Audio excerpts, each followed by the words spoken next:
today's video, I'm going to show you how to create two different looks using this Wet n Wild palette. What I've basically done is split the palette into two sections, the top 5 and the bottom 5. Let's start off with the top 5. So just giving them little names, we're going to start off with shade number 2 and just apply this all over the lid from the lash line up to the brows. We're next going to take shade number 1, which is a transition shade, and blend this back and forth in the crease of the eye using a blending brush.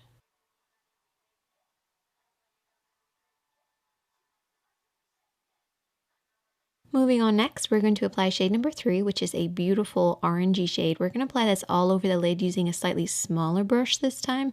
Really make sure to pack this color across the lid, but don't blend it up too far. That transition shade is always higher than this shade. And sticking with that same brush, we're then going to apply shade number 5 just on the outer edge of the eye. But very softly sweep it in to make sure it blends with shade number 3 right in the center of the lid.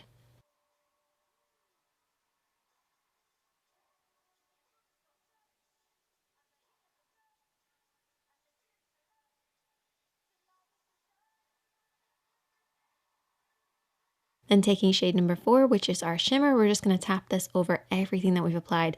And I'm using my fingertips because I'm not looking to pack this color on. I'm just literally tapping this very lightly just to add a little bit of shine.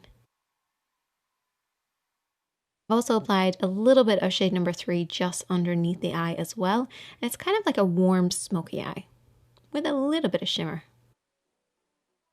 Now for the next look, we had a little bit of a disaster. Basically, that shade number 7, which is my favorite shade from the palette, it just went really patchy, uneven.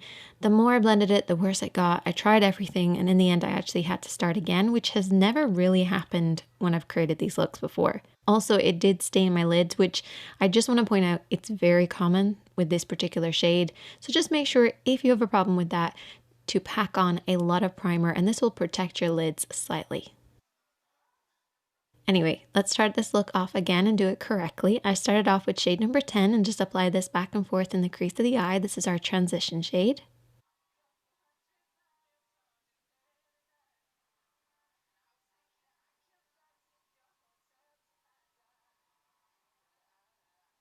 I then took shade number 9 and just applied this all over the lid. Really keep this nice and close to those lashes in particular.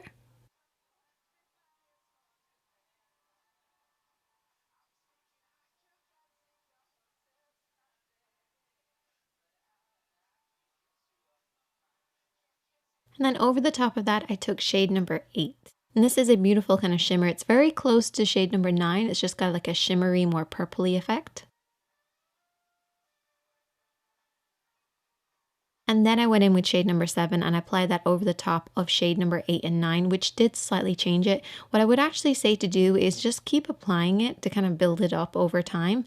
I feel like I went in with too much to begin with, and that's why it kind of disappeared. Also, it is a matte shade, so you kind of need to apply a little bit of shimmer underneath to give it something to grab hold of. But I was pretty happy with how that turned out. I did take a little bit of shade number 6 and 4 and just apply this in the inner corner, and then shade number 7 and 8 and just apply this underneath the eye to bring the entire look together. So it's sort of like a purpley smoky eye. Hope you guys enjoyed this, and if you do create any looks with this particular palette, I would love to see them, so definitely tag me. It's at ShanadyKatie, or you can just send them to me on my Instagram DM. I love seeing your work and I'm always really inspired by it, so definitely let me know if you have created looks with this and what combinations that you use, because I would love to know, and I'll see you guys in the next one.